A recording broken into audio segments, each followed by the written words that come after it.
You're listening to The Mirror. I'm your host, Sophia Ha. Today, I get to speak with Dr. Shehab Faragallah, Australian based dentist, expert in oral myology, and creator of MyoSpots.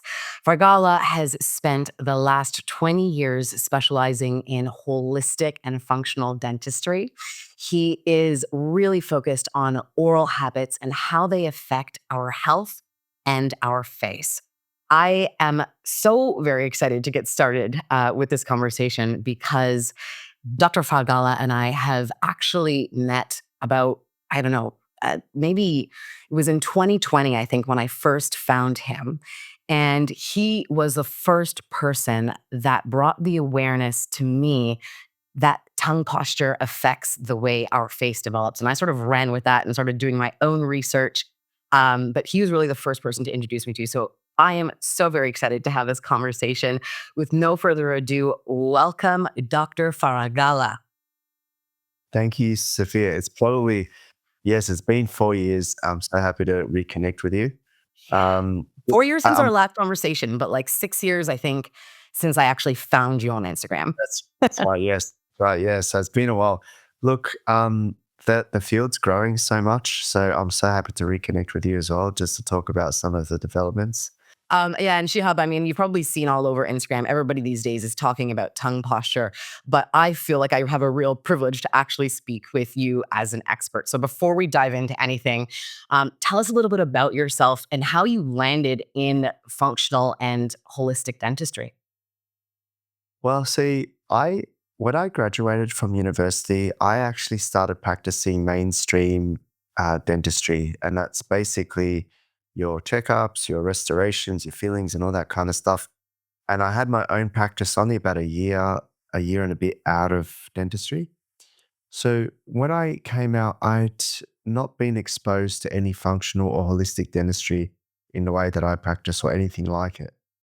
But I did come across a couple of patients that opened my mind to holistic dentistry. One particular patient wanted his amalgams removed. They're those silver fillings that are full of mercury. And he requested that I do it safely. And at that time, I did not really understand what he meant, other than, okay, what we'll do is make sure we use some really good suction to suck out all the vapor and all the, little bits of metal that go in your mouth. And I reassured him that it's no concern to at all that you'll have any mercury toxicity. But what he said to me is that after about 10 minutes into it, he asked to be sat up and to look inside his mouth, only to find that his tongue was coated with all these metal specks. And he was not very happy, and he just started rinsing and rinsing to get it out of his mouth. And I realized, okay, look, yes, you will be sort of um, ingesting some of this, but you know what? It's probably going to come out the other side. That was my first exposure when I realized, well, maybe it doesn't come out. Maybe it is getting absorbed. And if it does, what happens then? Question marks were sort of filling my mind. I did have another weird experience where one patient came in and that the particular patient wanted a tooth extraction. And I tried to convince him to do a root canal to try and save the tooth. It was a molar tooth. And he was adamant he wanted the tooth taken out. So I extracted the tooth. And after that, I'd seen him about 2 to 3 months later, and he was in good spirits. And I asked him how or when, and he said to me, "Look, I had a swelling in my groin that was there for over a decade, and I had biopsies, and we couldn't work out what was wrong with the my groin. And after you took out the tooth, within a week, it completely went away." So there was this kind of connection between the tooth being extracted and a chronic infection and a lymphatic swelling in his groin that connected these two together. And I was like, well, that's interesting. And that obviously played in my mind. I still remained in the practice. But then after some time, I guess serendipitously, I ended up in a practice that was focused on holistic dentistry. And I met one fellow there who I was I was actually moving in to do his job and he was moving somewhere else. And then there was a transition period where he then started explaining to me all the different protocols for safely replacing your mercury, what it could do to your body, and what you need to do to take care of the patients. And then we spoke a lot about that. And then yeah, my own research after that started moving me away from general dentistry and specifically into airway focused facial development dentistry. And that sort of, those kind of experiences are what sort of pushed me towards where I am today. It honestly makes me so happy to hear how seriously you took those questions that arose in your brain, because I'm sure you're not the first dentist who's had questions come up, but I am certain that a large majority are kind of like, yeah, the question comes up and then you just kind of continue on with your practice. So the fact that you were continuing to educate yourself, like I'm actually getting goosebumps because I think particularly, and I'm speaking from from Canada, you're in Australia. We just see so much in the health industry from doctors and dentists where you're not really being heard. You're not really being listened to. Your concerns are kind of like, yeah, yeah, yeah, that's some like, you know, magical thinking, or this is like not really a legit thing. Like, I've got the PhD, I've got all of the stuff. And so I think a lot of people end up feeling not heard, but more importantly, what I know is that it is a huge responsibility for you as a doctor to take these things very seriously. I'm going to share a very like random side note, and we'll see if we keep this in. But there was a young woman I met. Actually, it's not true. I met her boyfriend, and she's like 28 years old, beautiful girl. And he and I got talking because I was telling him about what I do for work, taking care of the face. And we were talking about jaw tension. He said, "Oh my God, my girlfriend has the worst jaw tension, but it's not just her jaw, her whole face." And I said, "Tell me, like, what happened?" So when she was like 22, she had all of her teeth filed down, right? To put veneers on for the aesthetic aspect. And they told her, "You're going to have this redone again in a certain amount of time, like 8 years or something like that." Again, she was only 22. Beautiful girl. So she had all of these veneers put on. When I don't know what the procedure is called, but when they shave the tooth into like, nothing, and then they put veneers on, they did this on the bottom and top half. And then 8 years later-ish, she had to get them redone. She went to Israel. Not wise sure why specifically. It turns out that they had like some very like specialized thing going on there. I don't know. So she ends up there and they do the whole thing again. And since then, she has been in absolute agony to the point where she can't do anything. She's in constant pain, and not like a little bit of pain, severe pain. So as she and I were talking, I thought maybe it's like trigeminal neuralgia. I don't have the answers, right? But and so I was suggesting a functional dentist and blah blah blah.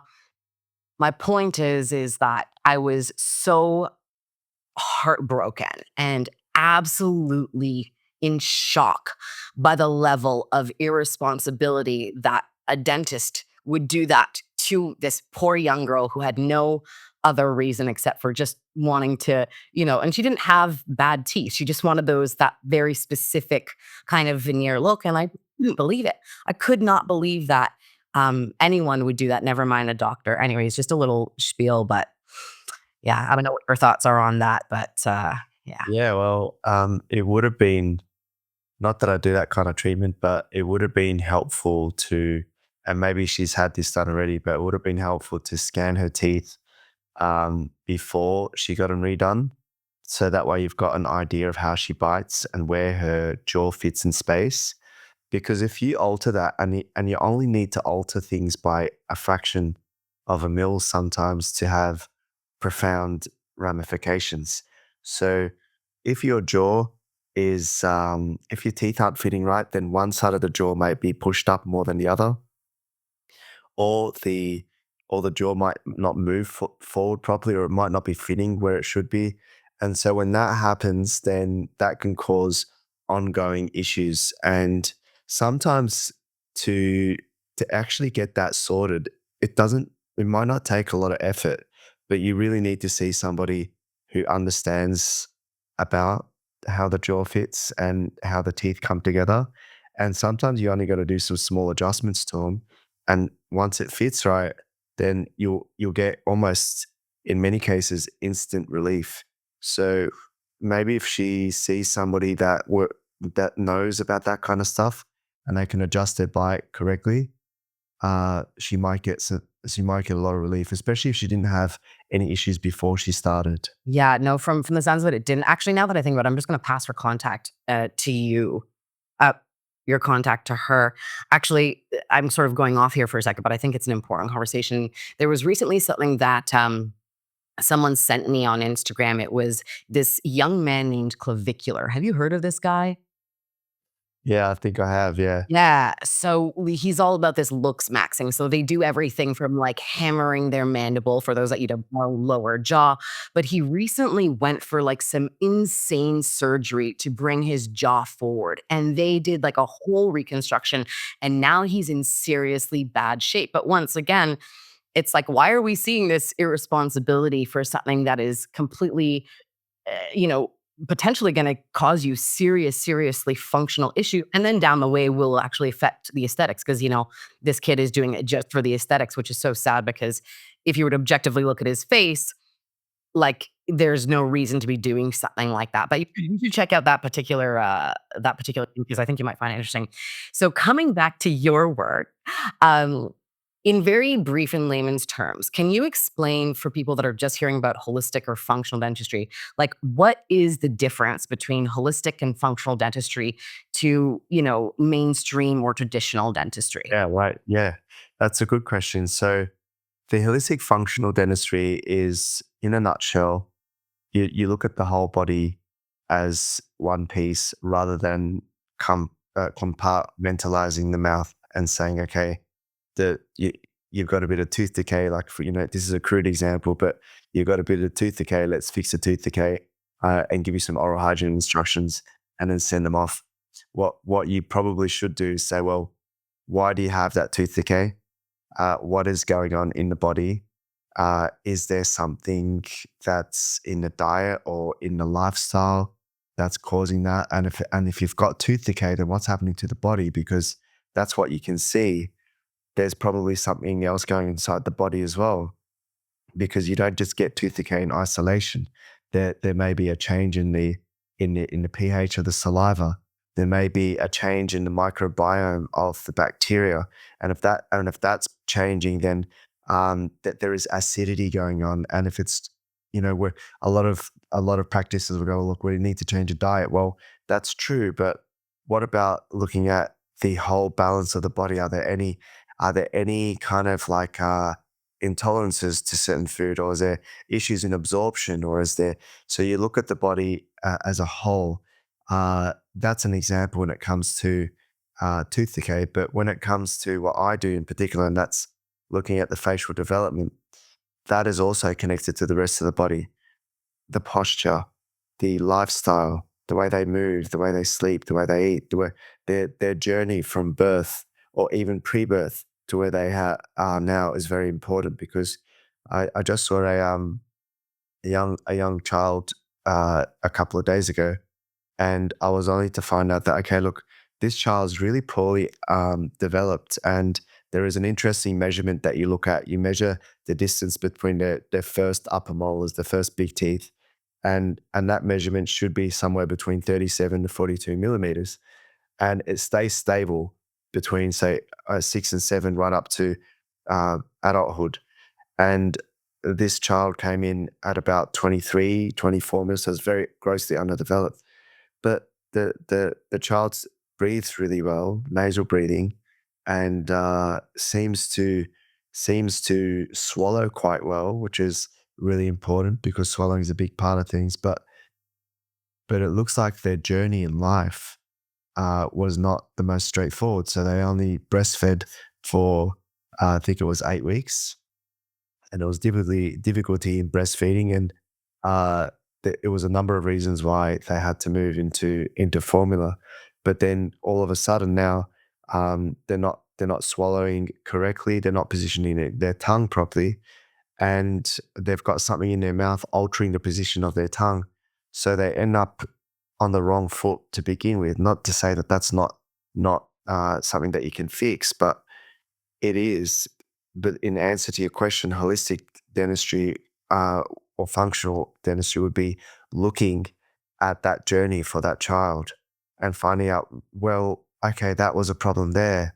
What can we do to try and get them back on the right track rather than looking at them in isolation? And probably if they went to an orthodontist, they'll be extracting at least four teeth, maybe eight, because they'll extract the wisdom teeth plus the four premolars and make the whole mouth smaller, but they'll have perfectly straight teeth with a smaller mouth.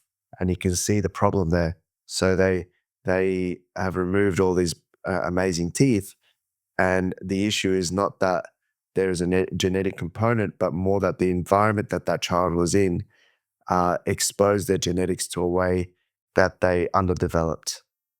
And my job is to try to go back in there and reverse that as much as possible, so that they can, function and develop as good as they can, given the circumstances that they are. So that gives you an idea of the functional dentistry versus the traditional dentistry, where you're kind of looking at the whole picture.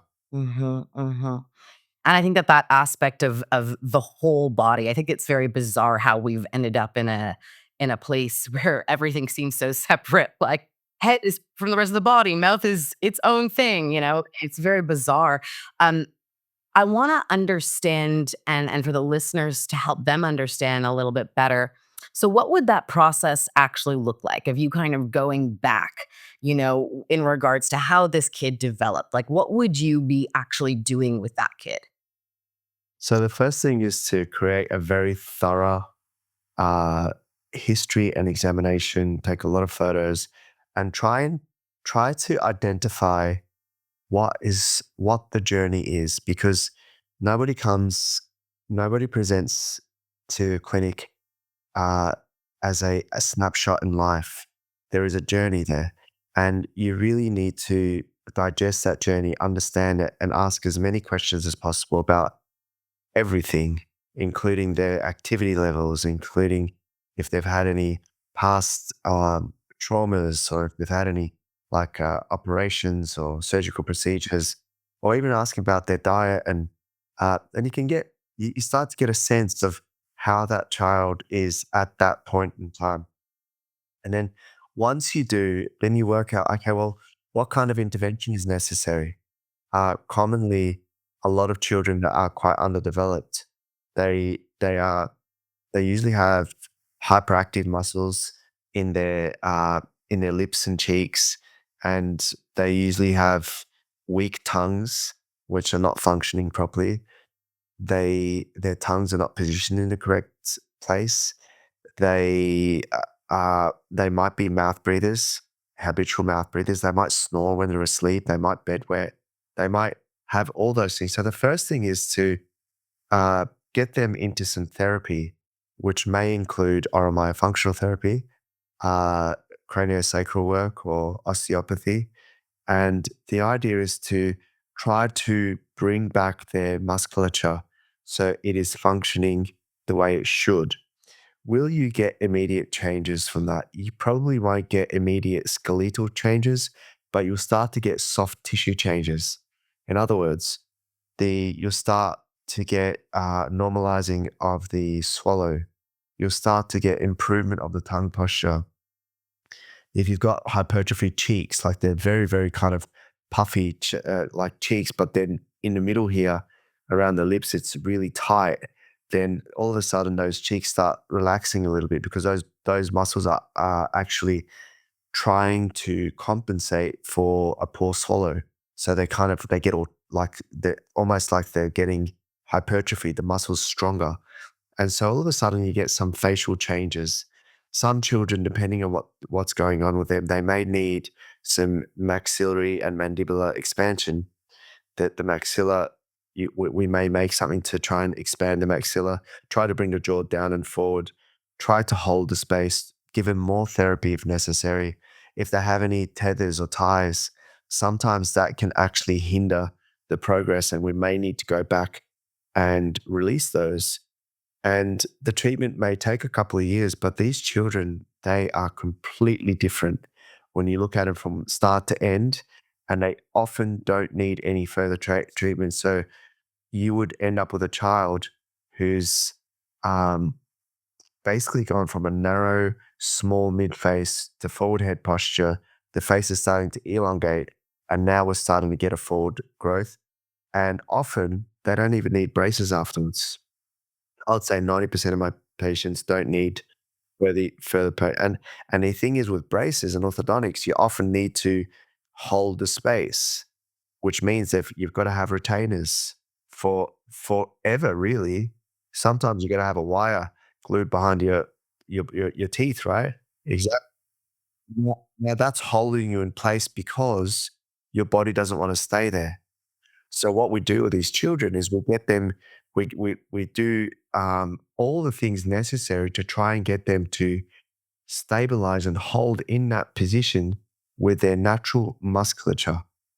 And when that happens, that's where you get magic, and their faces continue developing over the years, and they continue improving. And you see when they're like young adults, and they look amazing. They look distinctly different to the average child. A lot of children do develop well on their own without any intervention, but they are rare in the West. Yeah.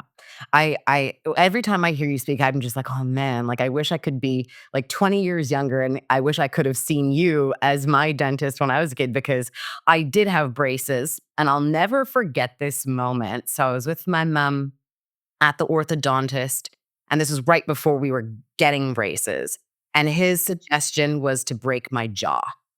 And I lost it. Like, I was bawling my eyes out, and I was begging my mom. I remember it like yesterday. I was like, "Please, mom, no, please." And she's like, "Don't worry, don't worry, don't worry," you know?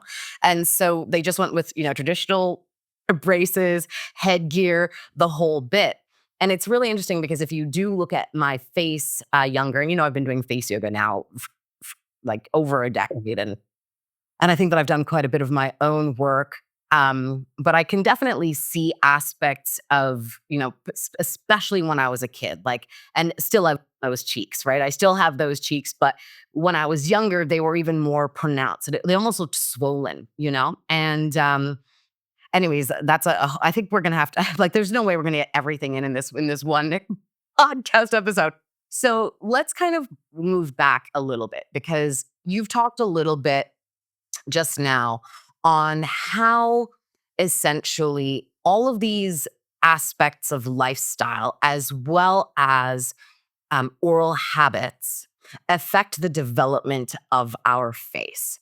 So, can you just be very specific in regards to, what are the things that we see very specifically when somebody is having sort of a poor development versus a good and healthy development? Like, what does that aesthetically look like? Right. Yeah, that's a good question. So in from a clinical point of view, it inside the mouth it's very narrow, and I can actually measure that. That's measurable. So I mentioned that 37 mils. Most children are underneath that. Uh, when you look at their teeth, sometimes you can see they're quite crooked. So some teeth are forward, backwards, rotated. You can see that they've got a narrow palate. You can also see their bite relationship. So sometimes the lower teeth, the lower jaw comes in front of the top. Sometimes the lower jaw is actually all the way back, and you can see like a massive overjet or a really deep overbite. That's quite common. A lot of kids come in, and adults as well, where they have an open mouth posture, their lips are not touching at rest. That's a telltale sign that there's something not right. And I don't mean like there are some very rare cases where you've got like a tiny little bit of opening between the lip, the top and bottom lip, which is kind of natural in some people. That's not what I'm talking about. It's like you'll have like a maybe 3 or 4 mils open all the time, and they're constantly mouth breathing. You'll see darkness under the eyes. Darkness under the eyes, the dark circles are often related to poorly developed maxilla, which is that mid face there. And when the maxilla comes forward, the blood drains, so it starts to improve. Having said that, there are other causes, things like allergies, things like uh, poor sleep, dehydration, all those things can add. But often when you get these children and you improve the maxilla, the blood starts to flow a lot better. You'll see narrow faces as well. One thing you can look at is that the angle of the nose, how it comes down, it should be quite parallel to where your cheeks come down. So if you draw a line from your cheekbone downwards, as if it's a little ramp from your eye coming towards your jaw, that angle and your nose angle should be parallel. A lot of kids, the cheeks are flat, so they're like pushed in, and it's not parallel to the nose. So that's a very common sort of thing that you see. Uh, the other thing that you might see is something called the nasolabial angle, which is the angle between the nose and the upper lip. That should be 90 degrees, in some case less. And a lot of times, people with underdeveloped faces, that angle gets quite big and it becomes sort of obtuse. And that is because the face is starting to grow downwards and you start to see it sort of flattened. So you're talking about You the could, space between the nose and the upper lip here, yeah? yes, exactly. Yeah. So that should be roughly 90 degrees. And you'll see that I was watching a movie yesterday, my best friend's wedding. Yeah. My daughter was watching it.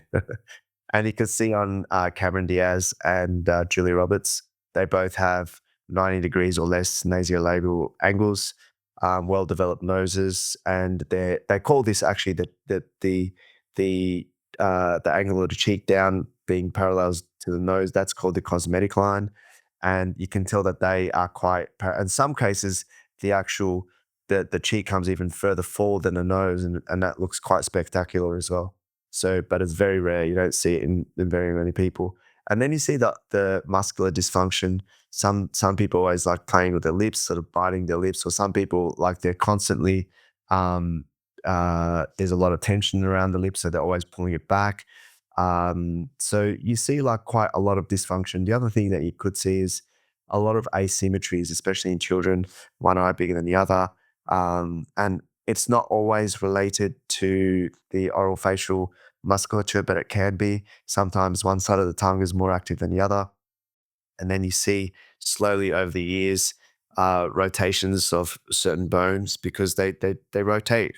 Like the temporal bone can Just kind rotate, of the bring sigmoid. Fred out just so they can see Yes, these see up these there. these these these these bones. A lot of people Yeah, don't understand because they think, as adults they stay and that's it. But actually these bones are constantly shifting. And so just to give people a visual, so when Shihab is referring to the maxilla and pointing with the cheeks, we're talking about this region right here and the mandible here. And it's interesting because, sorry to interrupt for just a sec, but because of what I've learned from you and then continuing down to research and understand and educate myself over the last, 6 years, for me, those dead giveaways that you mentioned, which is a narrowing, flatter face, so flatter cheeks, a narrowing, longer face. And what I find has been spectacularly interesting is to see how much things like lifestyle can affect that, like things like sleep apnea or breathing through your mouth, and how that can really bring both the maxilla. So, again, for those that don't know, think the upper jaw, mandible, lower jaw, backwards, and it essentially takes away that beautiful 3D dimension from our face, right? And so we're talking about the aesthetic aspect a little bit. Let's talk also about the sort of serious functional aspects in regards to our mental and physical health, and how things like poor oral habits, which we're going to explain in just a sec, how they essentially affect the development of our face, the way it ages. yeah, yeah. That's an interesting question, and maybe I should answer that with my recent travels to begin with, because I just went to an island off Bali called Lombok. And when I was there, and I wish I could share the photos, but I took photos of random people, and I would say almost everyone, 90% plus, had really well developed faces, good breathing. And when you cross over to Bali, which is a very similar gene pool, it's about 80% or maybe 75. And that's because barley's starting to get more developed.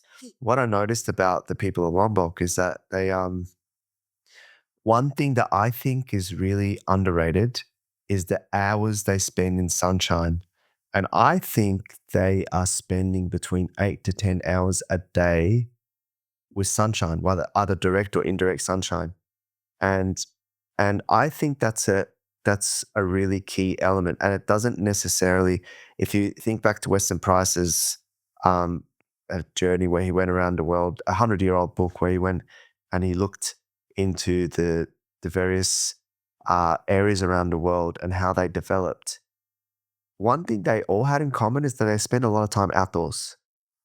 And it's not just vitamin D, it's the whole spectrum of light that they get, even if it's not that much. Like even if it's in Switzerland where they're in winter and the kids are like running in the snow, not getting sick.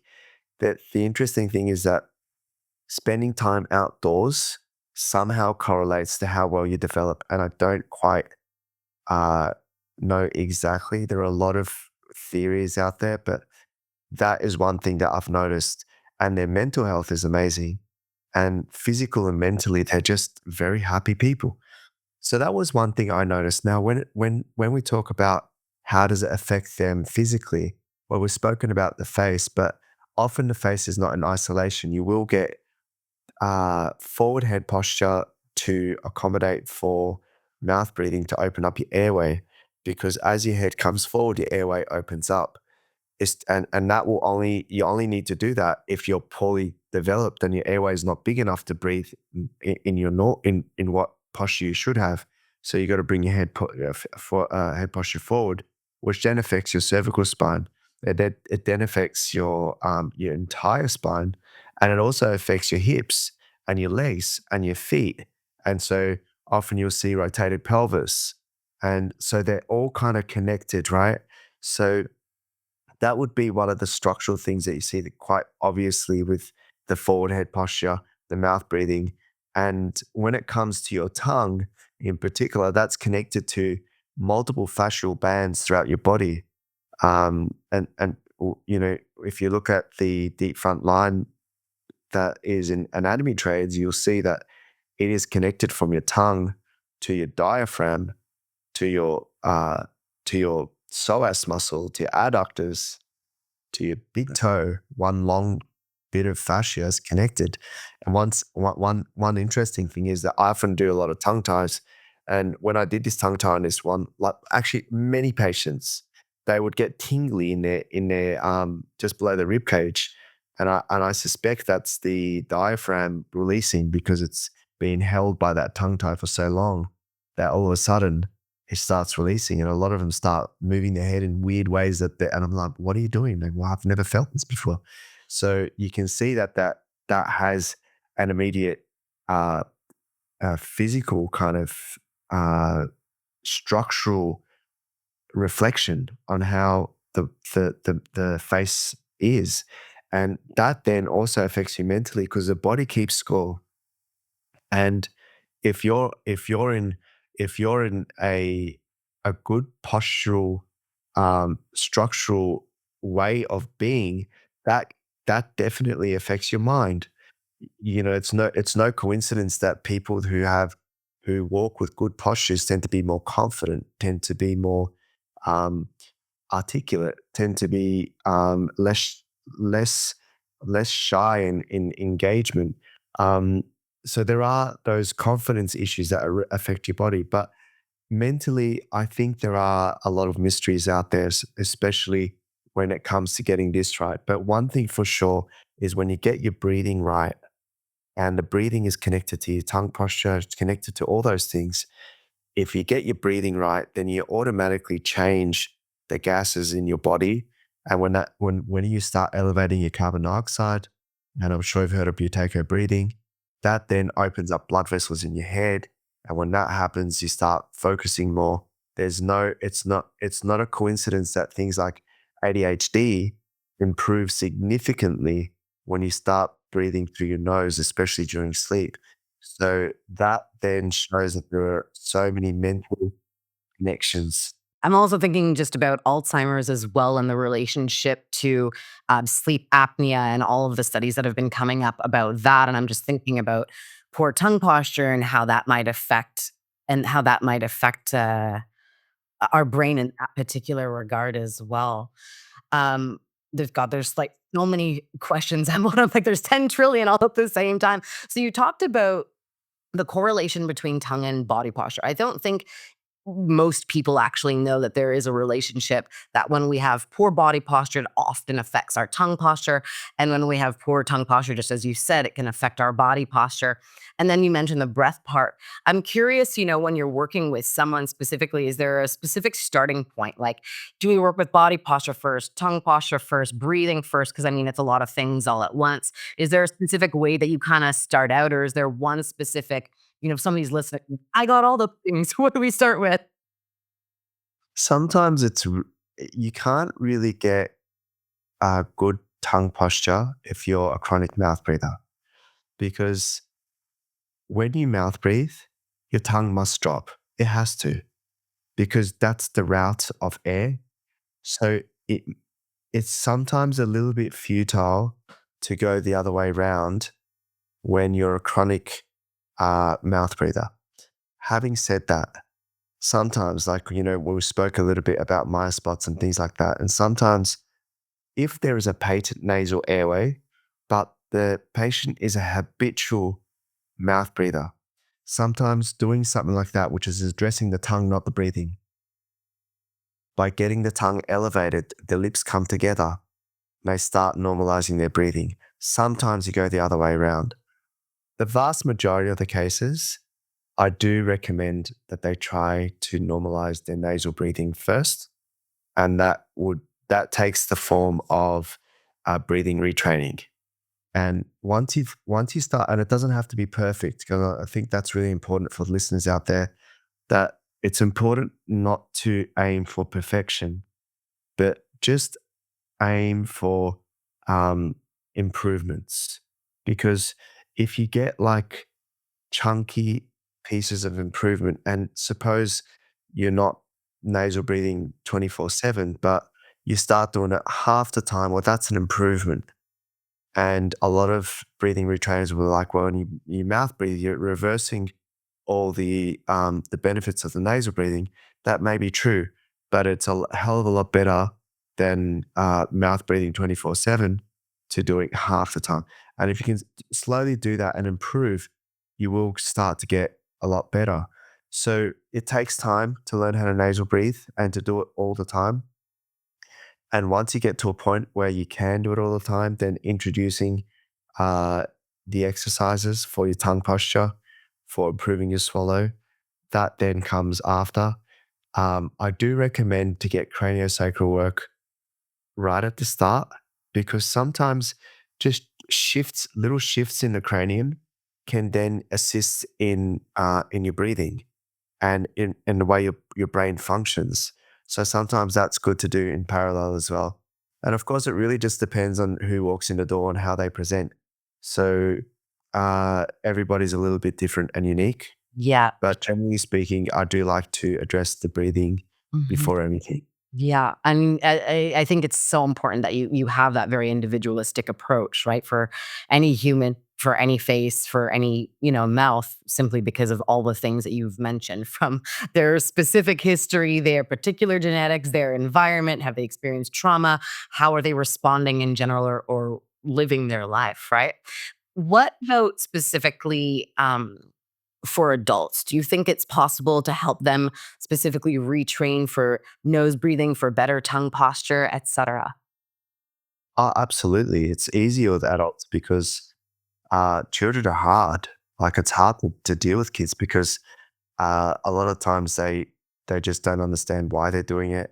I mean, if they're a little bit older, maybe so if they're yeah, if they're little early teens, although the early teenagers, they have their own issues, but especially if they're into sports and they want to improve their sporting and things like that, and you can sort of come through that angle. And we got a lot of football players that come in and they want to get better at football, and so they use this as a way. But then uh, adults, it's a lot easier because they're more compliant. They want you. I had a professional rower that just wanted to improve his rowing time because he was at the time wanting to be the world champion indoor rowing competitor. So we trained him and got him nasal breathing, improved his uh, rate of breathing, his tongue posture, and he competed and broke the world record. And I would like to say it was partly related to because we're only talking seconds that he needs to improve. And so with adults, I think it can be easier.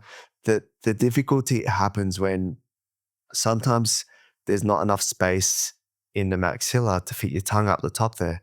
But that's okay. You can still start with the tip of your tongue and get that elevated.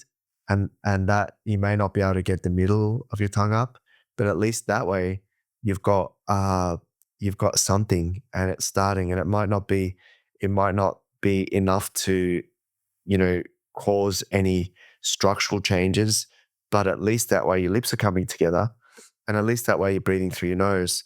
But definitely with adults, we do get some good results. Now, you do get some adults that are not as motivated. So it really does depend on the individual. And if they really want to, they'll definitely do it. Mhm. They'll definitely do it. So, in regards specifically to the aesthetic aspect, because I know a lot of adults, they want to, as we're getting old, they're like, well, how do we, especially people that are in the field of beauty. And in my particular field of holistic beauty, people are constantly, curious about like how much can I actually adjust my maxilla? Like if I've always been a mouth breather, if I've, had all these different issues, if I had braces and all these things. And, I've seen, of course, with my own clients, incredible improvements when we start working with the facial muscles. But you work with the skeleton. And what I'm curious to know is because I've read a few articles that sound very, very promising. Seems like, it's a lot of work and it takes effort and potentially a few years. But I'm curious to know, objectively speaking, from your expertise, do you think Yeah. that we can actually see that sort of expansion of the maxilla and pushing forward the maxilla as well as the mandible? Just to reiterate for listeners, that's upper and lower jaw. Yeah. Yeah. It's such a good question. And I do think you do get some changes. It's not as pronounced as it would be as a child. But what happens is that it just depends on the level of change we're talking about. If we're talking about the entire maxilla shifting forward, that is a massive change. But bone bone tends to, get resorbed and reformed all the time. I mean, this is precisely why they try to make you do weight training exercise because you get like increase in calcification of your bone, you get your bones get stronger. So you do get changes. Um, I don't know how to quantify that amount of change, but I can tell you this that if you do have the correct tongue posture, you breathe well, it will be noticeably different, especially if you swallow correctly. It'll be noticeably different if you're able to change that and you'll see it in the face. And one of the things that tends to happen is that your jaw, although the jaw doesn't increase in size, it can relax a little bit more instead of being stuck in that back position. Because when you say, for example, you got a reverse swallow and you sort of you swallow your tongue's moving forward instead of backwards as you swallow and it doesn't elevate against the roof of your mouth, and then your your your jaw gets all tense here as you're swallowing. So every time you do that, your jaw comes back, right? If you are able to normalize that, now your jaw drops down and forward. Now, although you're not going to get bony changes, your position of your jaw significantly changes, and that improves the way you breathe, you function, and look. It just changes. There's no doubt about that. It's a bit like Sophia, it's a bit like this.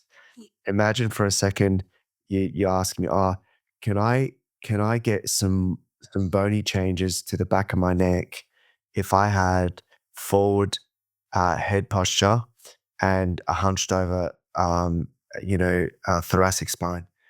And then, and if I replied to you and said, look, what about we just get you in the right position, right? And teach you how to have the correct musculature. Say, for example, we worked on your serratus anterior, your lower traps. We started, strengthening the weaker muscles and relaxing your pectoralis and started getting you in the correct position.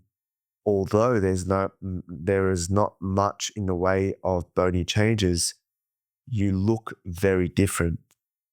And that's probably something that I would say is more in the way of how you would get immediate changes, and they are fantastic changes, and people should do those things because they're good for your health, and they are something that are achievable.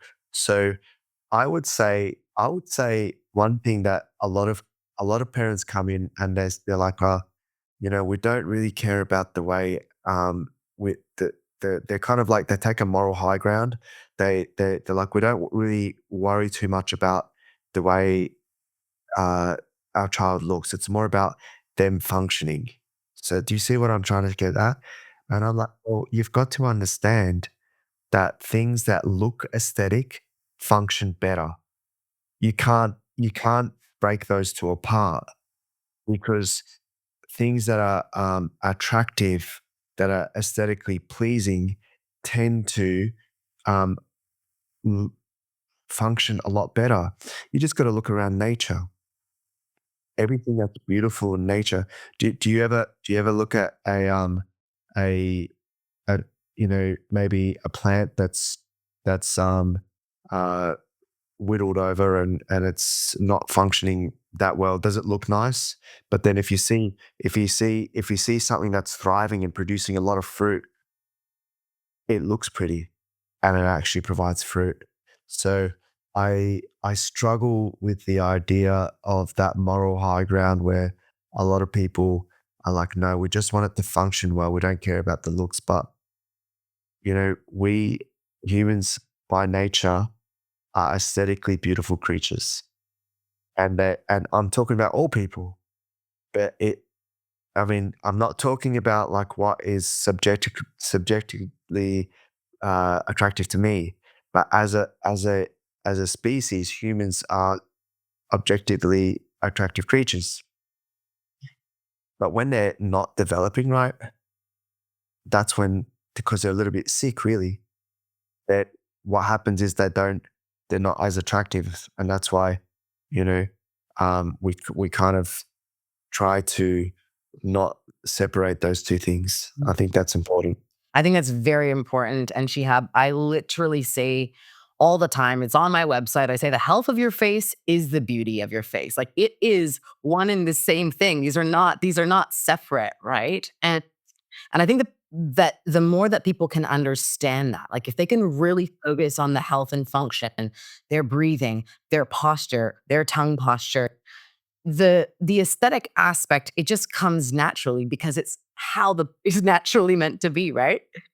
Um, Shihab, I want to jump in and start talking a little bit about very specific oral habits because you've touched on this, the importance of swallowing, you've touched on the importance of chewing, and you've touched on the importance of tongue posture. So let's maybe start with tongue posture because I feel like that's the thing that we've talked about the most, and that's the thing kind of most wildly on the internet that a lot of people don't know how to do, and you're just kind of like, oh my god, that's the most annoying video I've ever seen. You've probably seen that a million times, being it being your expertise. And so when I'm working with clients, I always try to say, hey, like two-thirds of the tongue up to the roof of the mouth, because when you see this on the internet, your whole tongue, they try to get the full back of their tongue up there, and then so like I can't breathe. Like no, just two-thirds is good. Can you explain um how we can achieve? Now we understand that if you've got a tongue tie, that might be a challenge for you. But for the rest of people that don't have tongue ties, can you teach us now how we would achieve proper healthy tongue posture? Yeah, sure. With just very quickly on tongue ties. a lot of people with tongue ties can still have a elevated tongue posture because when your mouth is closed, the distance between the tongue and the roof of the mouth gets less. So if your lips are together and you elevate your tongue, you're more likely to maintain a really good, healthy tongue posture than if your mouth is open. So having when you if your tongue is tied to the very tip, it might be a bit more difficult. But very briefly, what you said is correct. Just make sure that the tongue is elevated. It's good. It should be on the inside of the teeth, not hanging over. Sometimes you can go in front of the mirror and just elevate your tongue and just look at yourself and see, does the side of my tongue hang over the teeth a bit? If it isn't, you want to try and tuck it in a bit. Now, I get it. If it's too narrow, it's not going to fit, and it's okay. It's okay if you can't fully fit it up there, but at least try and get the body of the tongue up there. And I think that the best ways I find is just phonetics. I get people to say the N sound, and if they can say N and hold it, then that's the tip of your tongue.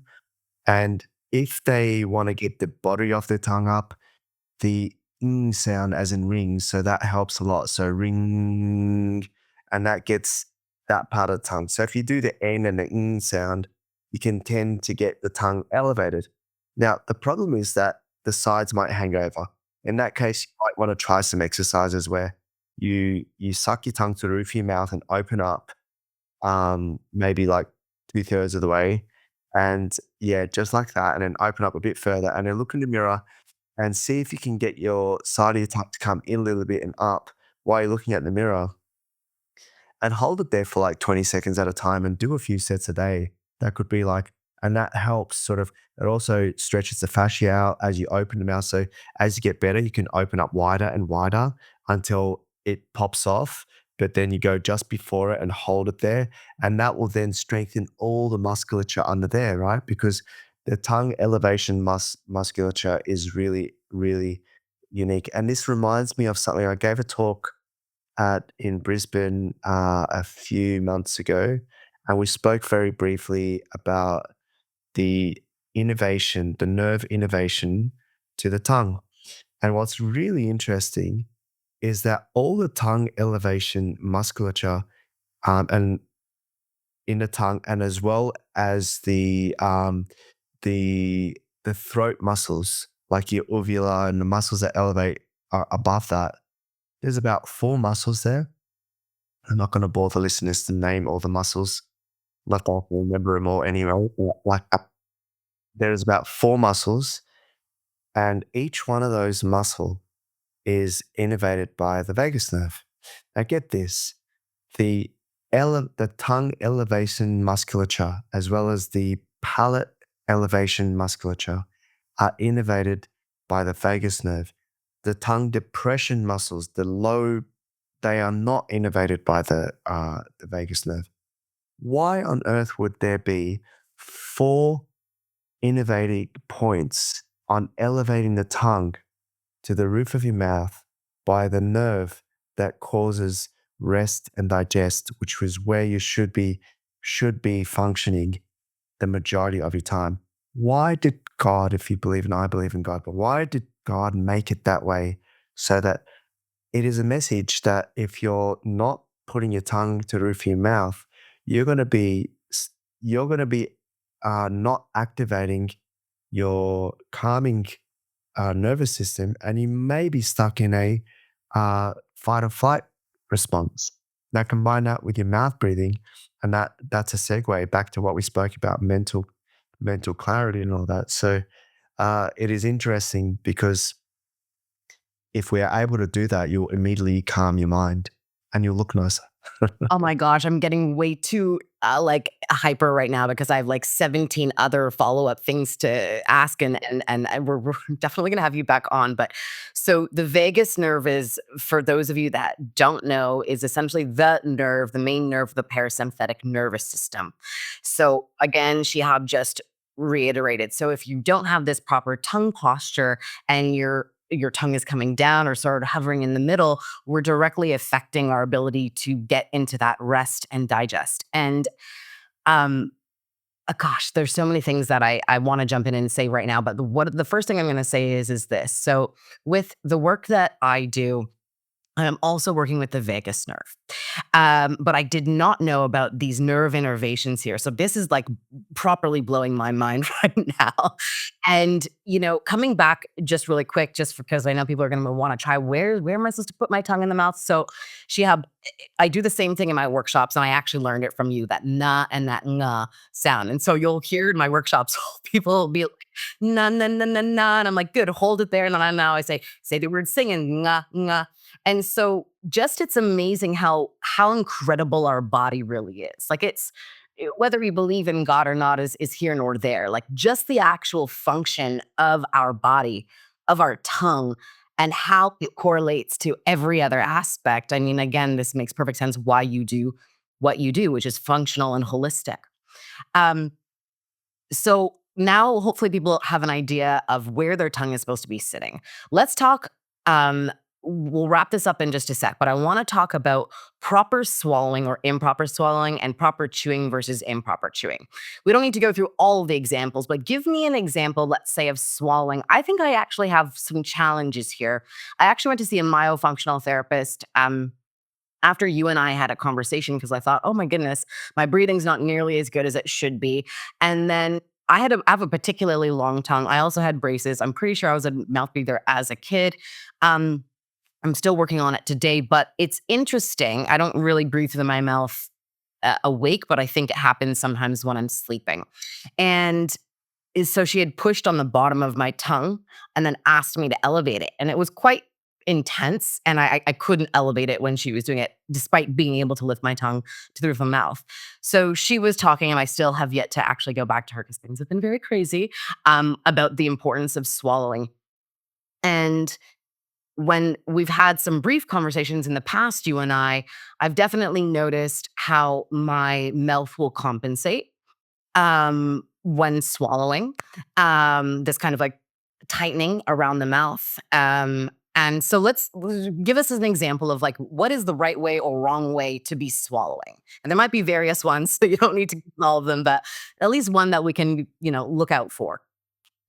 Yeah, it's a good question. I just got to let you know that the swallowing starts right at birth. And when you start learning how to breastfeed, although the tongue's thrusting forward, it's also exercising the tongue to elevate, because as the tongue pushes up against the breast, uh, it pushes the skin around it, and then as it lets go, the nipple then squirts out milk. And so it's exercising at birth. You're learning how to strengthen this muscle. Right. And Can I you was never imagine? breastfed. Yeah, yeah. And this is one of those things. Oh, yeah. But isn't that interesting? So at birth, this is how vitally important it is. At birth, you're learning how to do this action before anything, before learning how to crawl, before learning how to, whatever it is, you're learning how to swallow. I find that absolutely fascinating, right? And you get, and generally, you're supposed to do about 2 years of that training. And the problem happens when you start intervening using a bottle in between and all that kind of stuff, you kind of get in the way of the swallow. But a correct swallow should be where the lips come together and the tongue holds either the food or the liquid up against the palate, and it kind of moves in a little way where it pushes it up against the roof of the mouth, and each push pushes it further towards the back of the throat. And at the end of the swallow, the tongue maintains the elevated position, and you swallow.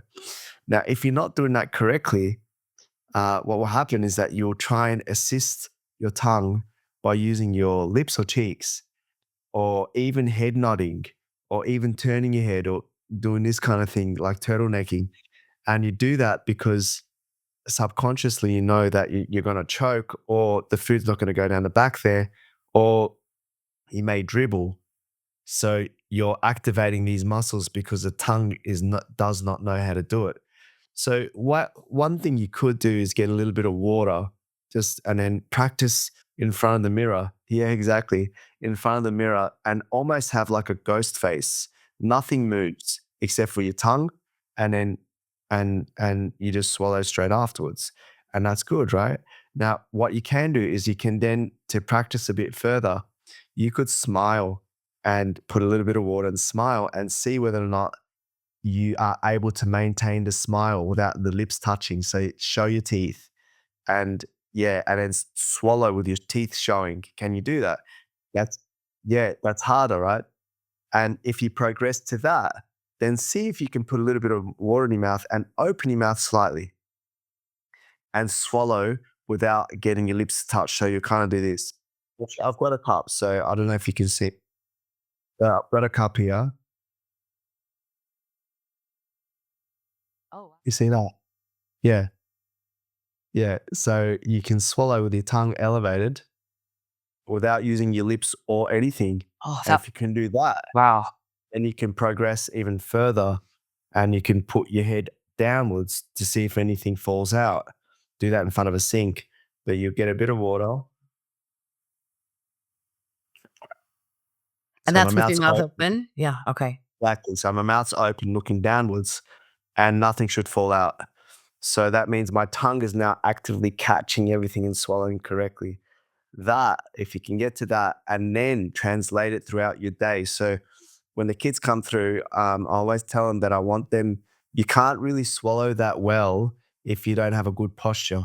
So I tell them like part of their training is to start sitting at the dining table straight, tall, and the girls I tell them to act like they're a princess and the men like princes, and they got to sit down and eat properly. And so they do that because when you maintain good posture, it's so much easier to swallow.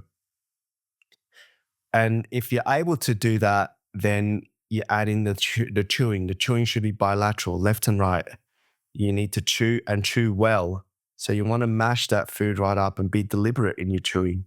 So I don't know what the number of chews is ideal is, but I think like chewing 2 or 3 times is definitely not enough, and maybe 7 to 10 at a minimum. It depends if you're having steak or something that's a the other thing is like if you for those who are non-vegetarians, if you do have steak or any meats, try to buy the like various types of cuts. Don't always stick to the ribeye or whatever it is. Get some get some steak that's harder to chew, and spend time enjoying chewing into it left and right, so you can get like about 15 to 20 chews before you swallow.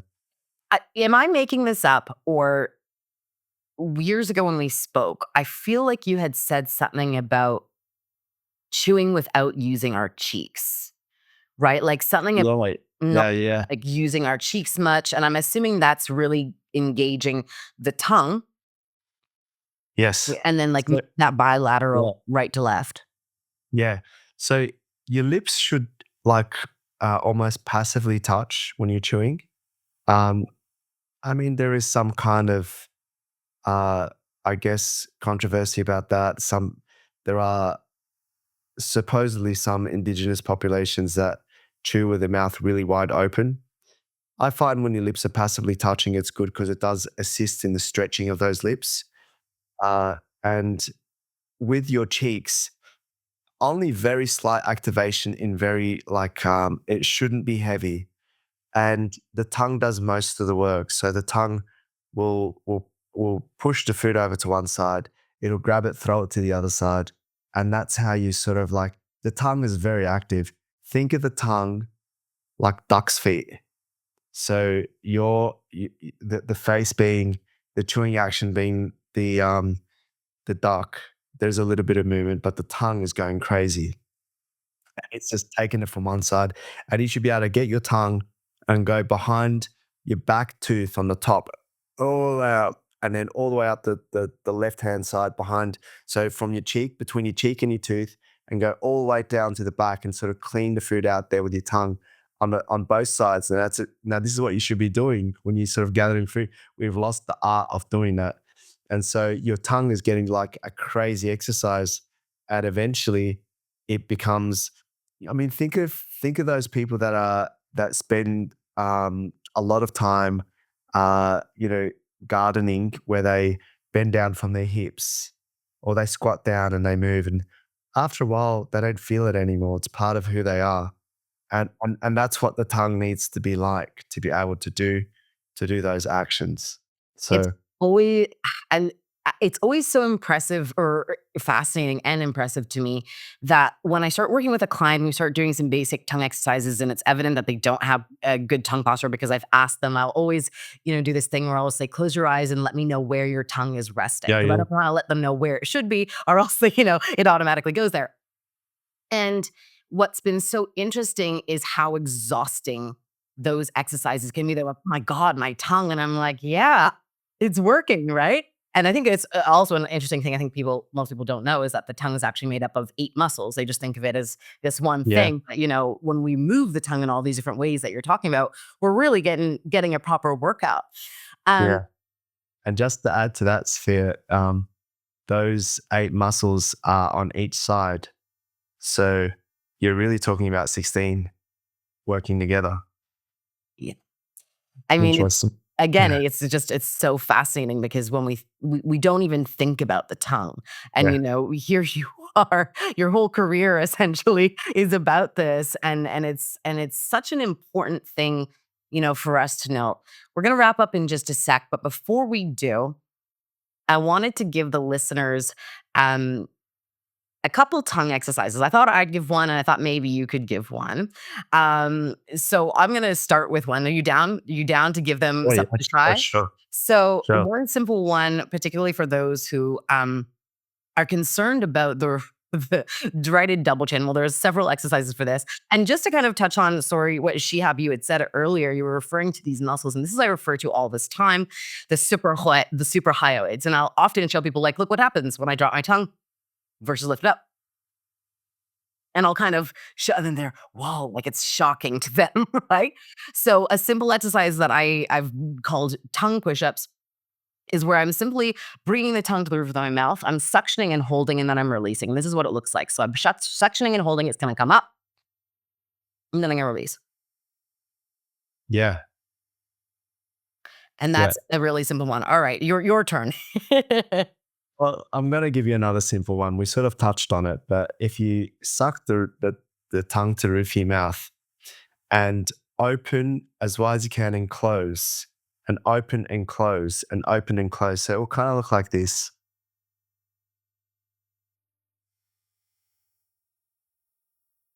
Now, at the extremes, you may even feel sometimes a bit of tension and a bit of pain.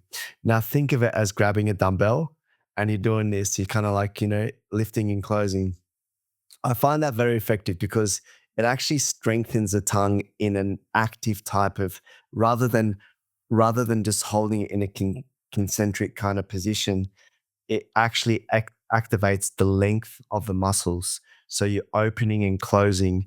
And I find that that helps. So if you did that, say you did a set of 15 and you did say 3 or 4 sets of 15. And if you really want to challenge yourself is at the end of 15, you can hold it there for like 10 or 15 seconds in the opening position. By that time, your tongue's getting really fatigued. I think that's a great way of strengthening the tongue. And when it comes to, like you said, like getting the double chin, especially if you cue yourself before it and you say the end sound and you say the ing as in ring, so you know where the tongue should go. And once you get it up there, you open and close. I find that very effective to strengthening the tongue. And then you'll find that your tongue will just go up there and hold there without too much effort at all. Yeah. And you'll probably see a difference in this region as Yeah. well, right? Then yes. This is because it's a big thing, right? This sort of I like to I joke as calling it the dreaded double chin because pretty much everybody's concerned about it, and I always think it's interesting because people tend to assume that it's specifically weight gain, which of course it can be, but you see a lot of trim people with this pouch down here. So it's always something I'm again bringing people to, and all thanks to you because again it was all of those years ago, 6 years ago that I found your account and I was like, what on earth is this? And it was myospots. So we're gonna tell everybody where they can find you in just a second. But if you follow Dr. Shehab on Instagram, it's myospots, MYOSPOT. and we'll put this in the description. So you created MyoSpots specifically Yeah. for the purpose of strengthening the tongue and getting it into its right position. So tell us a little Yeah. bit about how it works. And I actually have some right here so we can actually show people as well. Yeah. Well, the my spots came out of more of a necessity at work where I, especially with people that found it very difficult to know where the tongue should be and would always forget that the tongue should be up there. So the idea is that the little spots would stick to the roof of the mouth. And when your tongue touches it, they slowly dissolve over a period of 45 minutes. And in that time, you're receiving 45 minutes of habitual tongue elevation training. And so that's how it kind of started. It was basically I needed a tool and I had none. And so I partnered with a friend of mine and we just developed the MySpots. And so that is where that was born out of. And then along afterwards, as time would tell, we ended up developing a whole bunch of other products and RMI Got functional the tape. tools. You've got the tape as well. I have that as Yeah, well. I've yeah. actually sent so many clients your way, specifically for MyoSpots. Obviously, majority of clients are in North America, a couple in Europe, but I've sent them over, particularly those that struggle. They say, "How do I remember?" Because a lot of it is I'll say, "Hey, check in, check in." But Yeah, when you're yeah. busy at work, I mean, and it's your habitual thing, it's not gonna be so easy. So let's actually show everybody how these work. So I'm just going to show one. Sorry, coming down to my end of my bottle here. So here we go. All right. So this is what the spot looks like. Now, Shihab, I can't see myself, so you're going to help me out. So basically, walk me through this. So I've got this. I've done this a million times, but I think it'll be good for them to have the Yeah, instructions. yeah. So I usually place it on my thumb Okay. and then I find a little spot behind the two front upper teeth. And that spot there, there's a little sort of elevation there you can place on or just behind, and that's called the incisive papillae. You just put some gentle pressure there for about 10 seconds. And after you count to 10, you then remove your thumb. And what I'd like to do is get a little bit of saliva on my tongue and just wet the spot afterwards. And then once you do that, it should then slowly stick. In the first 3 minutes, it's pretty weak, but then after 3 to 5 minutes, it sticks really strong. And you just keep your tongue up there and it will just dissolve. And depending on the flavor you have, it will just slowly dissolve over a period of about 45 minutes. And I was going to say, Sophia, like, we'll work out either a promo code or something Yes. with your I'll put affiliate that in the link description. Yeah. and we can yeah, give a discount to your listeners as well for that as well. But yeah, that's it. That's all you do. And then when you get really good at it, you can actually add a second spot about a centimeter and a half further back. So you put two, and so you put like the first one on the front. That's think of it as the driver, and then the second spot further back. That's going to get the body of the tongue up, and that's where the magic happens. So you get like the main improvements when you're able to elevate the middle of the tongue. Love that. And so for just people to see inside my mouth, I'll take a sip of water because don't want to be weird about this, but Yeah, so, can you see? Because I won't be able to see myself. Can they see? Right there. yeah, yeah, Okay. just tilt back. I don't know if Yeah, we got it perfectly because I can't. I don't know if that, I don't no, have it's good. fear in front of me. Shihab, this has been such a fabulous conversation, and I knew it would be. And I am certain that so many people are going to be walking away from this conversation with so much new information that they can start using today, but also they're probably going to have a lot more questions. So I'm definitely going to be bringing you back for another episode. Before we close off, tell everyone where they can find you. And once again, we will put the description of where to get MileSpots. We'll use my affiliate code and all that jazz in the description when this launches. But tell people where they can find you. Yeah. Oh, you can email me at sfaragala@myospots.com. So if you, I'll give you that email address, and even on the Instagram, the MySpots Instagram, I'm not the only person on that particular Instagram, but if you address it to Shehab, they'll refer it to me, and I can always get back to you guys for sure. Fabulous. Thank you so much again for being here. It's been such a pleasure. It's been way too long since our last conversation. The first conversation we had was an Instagram live. So this is like a proper, we had like Yeah. a proper moment to do this. For all the listeners, thank you so much for being here. I hope that you learned a ton. I know you did. And until the next time, here's to you seeing the real you.